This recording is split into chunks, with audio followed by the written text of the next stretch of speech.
नमस्कार विद्यार्थी मित्रांनो, आगामी येणाऱ्या सर्वात मोठ्या जाहिराती ज्या आहेत फेब्रुवारीमध्ये त्याबाबत आपण आज डिस्कस करणार आहोत. सर्वात पहिली जाहिरात कनिष्ठ लेखापाल ही फेब्रुवारीच्या पहिल्याच आठवड्यात येऊ शकते. IBPS पॅटर्न घेणार आहे. ही एक्झाम पारदर्शकता IBPS मध्ये आपण अपेक्षित करू शकतो. आत्तापर्यंतचा इतिहास आहे, परंतु आता पुढे भविष्यात काय होईल त्याबाबत मलाही सांगता येणार नाही, कारण आपल्याला TCS पॅटर्नमध्ये चांगला अनुभव आलेला आहे. तशाच प्रकारचा IBPS मध्ये आत्तापर्यंत अनुभव आलेला नाहीये, परंतु पुढे आपल्याला कळेलच. मराठी बुद्धिमत्ता चाचणी IBPS मध्ये अतिशय सोपा असतो. 25 पैकी 23-24 प्रश्न बरोबर येणं फार गरजेचं आहे IBPS पॅटर्नमध्ये. परंतु GKGS अवघड असतं. GKGS का अवघड असतं? कारण 6 महिन्याचं करंट अफेअर्स विचारलं जातं मागचं, आणि 25 पैकी 18-19 प्रश्न हे करंट अफेअर्सवर असतात. उर्वरित भाग हा GS वर असतो. GS मध्ये सुद्धा पॉलिटी म्हणजेच राज्यशास्त्र, इतिहास, अर्थशास्त्रावर ते पंचवार्षिक योजना त्यावर प्रश्न असतो. आणि त्यातल्या त्यात पंचवार्षिक योजना पहिली, चौथी, 12वी ह्या महत्त्वाच्या आहेत. 8वी एक पंचवार्षिक योजना महत्त्वाची आहे. बाकी इंग्लिश पॅटर्न संपूर्ण वेगळा असतो. TCS पॅटर्नमध्ये ज्याप्रमाणे आपल्याला इंग्लिशवर प्रश्न विचारले जातात, जसं की आर्टिकल्स आहेत, चेंज द व्हॉइस आहेत, त्याचसोबत आपलं TCS पॅटर्नमध्ये ॲक्टिव्ह व्हॉइस, पॅसिव्ह व्हॉइस आहे. मग यावर डायरेक्ट इनडायरेक्ट स्पीच आहे. मग वोकॅब्लरीवर जास्तीत जास्त प्रश्न असतात. आयडम्स, phrases, synonyms, antonyms, one word substitution या सर्वांवर TCS पॅटर्नमध्ये प्रश्न असतात. परंतु इथं जसं की एरर्स आहेत, संपूर्ण एक वाक्य दिलेलं असतं, त्यामध्ये आपल्याला एरर शोधावा लागतो, आणि त्या एररमध्ये संपूर्ण इंग्रजी व्याकरण विचारलं जातं. पॅसेज असतो आणि पॅराजंबलवर 2 ते 3 प्रश्न असतात. त्याची प्रॅक्टिस करणं गरजेचं आहे. आपल्या यूट्यूब चॅनलवर यावरही आपण व्हिडिओज बनवणार आहोत. म्हणजे इंग्रजीचे जे एरर्सचे वाक्य आहेत ते आपण घेणार आहोत आणि त्याची सिरीज चालू करणार आहोत. तेवढं जरी तुम्ही बघितलं तरी सुद्धा इंग्रजीमध्ये माझ्या मते 25 पैकी तुम्हाला 18-19 प्रश्नांपर्यंत पोहोचता येईल. बाकी मग पुढचं पोलीस भरती येणार आहे. पोलीस भरतीचे एकूण 18,000 प्लस जागा सुटणार आहेत मित्रांनो, आणि ही जिल्हा निवड समितीद्वारे एक्झाम होऊ शकते किंवा TCS पॅटर्नद्वारे होऊ शकते. जर TCS पॅटर्न नुसार जर परीक्षा असेल तर तुम्हाला तलाठीच्या ज्या 57 शिफ्टमध्ये झालेल्या परीक्षा आहेत त्यांच्या प्रश्नपत्रिका ॲनालिसिस करणं गरजेचं आहे. त्यातही इंग्रजी विषय वगळून मराठी आहे, बुद्धिमत्ता चाचणी,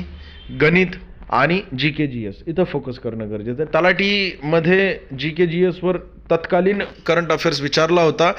करंट अफेअर्स TCS आणि IBPS अतिशय लेटेस्ट विचारतात. म्हणजे मागच्या किंवा 10 दिवसापूर्वीचं, परीक्षेपूर्वीचं 10 दिवसाचं सुद्धा करंट अफेअर्स विचारलं जातं. त्यासाठी तुम्हाला करंट अफेअर्स वगळून त्या तलाठी भरतीच्या परीक्षेमध्ये एकूण 27 शिफ्टमध्ये झालेल्या प्रश्नपत्रिका ॲनालिसिस करा, आणि करंट अफेअर्स तुम्ही स्वतः 6 महिन्याचं पाठच करून ठेवा मित्रांनो. जास्तीत जास्त त्यावर फोकस केला जातो. 18,000 प्लस जागा आहेत.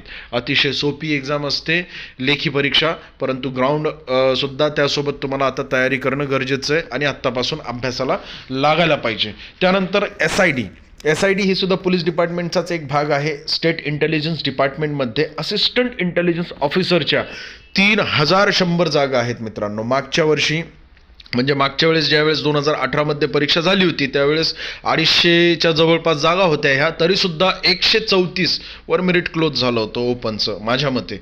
म्हणजे विचार करण्यासारखी गोष्ट आहे मित्रांनो की एवढं कमी मेरिट 200 पैकी लागतं. त्याचं कारण काय आहे तर निगेटिव्ह मार्किंग. मागच्या वेळेस 1/2 निगेटिव्ह मार्किंग होती, म्हणजे तुमचे 2 प्रश्न चुकले तर एका प्रश्नाचे मार्क जाणार तुमचे.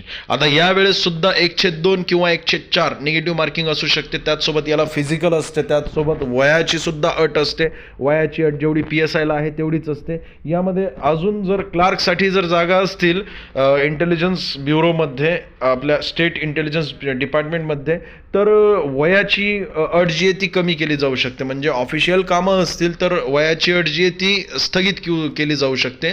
बाकी जर ऑन फील्ड काम असेल तर वयाची अट त्या ठिकाणी दिली जाते. PSI लेवलची ही एक्झाम आहे, म्हणजे PSI लेवलची ही पोस्ट आहे. सुंदर पोस्ट आहे फार, आणि मेरिटही कमी लागतं याला, कारण विद्यार्थ्यांना माहिती नसतं. यावेळेस जास्त जागा आहेत, 3,100. तर माझ्या मते तरी 115च्या जवळपास किंवा 110 पर्यंत सुद्धा मेरिट ओपनचं येऊ शकतं. बाकी कॅटेगरी वाईज तुम्हाला 2 ते 3 प्रश्न कमी करून ते मेरिट अंदाजित लावता येऊ शकतं. तर हे IBPS किंवा TCS नुसार जर घेतली तर तुम्ही त्याप्रमाणे तयारी करणं गरजेचं आहे. नगर विकास मंडळामध्ये सुद्धा 3,500 प्लस जागा सुटणार आहेत. मग ह्या नगर विकास मंडळामध्ये नगर परिषदेच्याच जागा असणार आहेत की अजून कोणत्या, त्याबाबत अजूनही माहिती नाही. परंतु फेब्रुवारीमध्ये 100% या सर्व जागा 3,500 प्लस या जागा सुटणार आहेत. मागच्या वेळेस जी आत्ता नगर परिषदेची एक्झाम झाली होती त्यावेळेस 104 निगेटिव्ह मार्किंग होती. TCS पॅटर्ननुसार ही परीक्षा झाली होती, त्यामुळे त्या प्रश्नपत्रिका त्या शिफ्ट वाईज तुम्हाला ॲनालिसिस करायला पाहिजे यासाठी. बाकी इंग्रजी तोच पॅटर्न आहे. One word substitution, synonyms, antonyms, आयडम्स, phrases इथं तुमची पकड असणं गरजेचं आहे. आणि राहिला भाग मग व्याकरणाचा, तर व्याकरण म्हणजे ग्रामरचा तर आर्टिकल आहे, चेंज द व्हॉइस आहे, डायरेक्ट इनडायरेक्ट स्पीच आहे, त्यावर तुम्हाला प्रश्न विचारले जातात. म्हणजे कंबाईनच्या जर जागा विचारात घेतल्या सर्व काही, तर ते 10,000 प्लस जागा सुटणार आहेत. त्यासाठी 2024 आणि त्यातल्या त्यात सुरुवातीचे 6 महिने फार महत्त्वाचे आहेत. आणि फेब्रुवारीमध्ये सुरुवातीचे मी जसं सांगितलं की कनिष्ठ लेखापाल 800 प्लस, पोलीस भरती 18,000 प्लस, त्यानंतर SID म्हणजे स्टेट इंटेलिजन्स डिपार्टमेंटमध्ये असिस्टंट इंटेलिजन्स ऑफिसर 3,100 प्लस जागा आहेत. आणि नगर विकास मंडळामध्ये 3,500 प्लस जागा आहेत. तर या सर्वांसाठी तुम्हाला आत्ता तयारी करायची. आणि जे MPSCमधील कंबाईन परीक्षेसाठी तयारी करत आहेत तर त्यांनी मराठी आणि इंग्रजी आत्तापासूनच आपलं तयारीमध्ये ठेवायला पाहिजे. वोकॅब्युलरीकडे जास्त लक्ष ठेवा. बाकी व्याकरणामध्ये विद्यार्थ्यांचे मार्क जात नाहीत. आत्ता ग्रुप C मध्ये अनेकांना 110 120 प्लस मार्क आलेले आहेत. त्यासाठी तयारीला लागा आणि टायपिंगची सुद्धा प्रॅक्टिस आत्तापासूनच करा.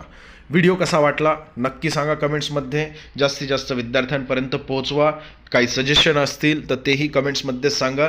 व्हिडिओ आवडला असेल तर कृपया करून लाईक करा. धन्यवाद.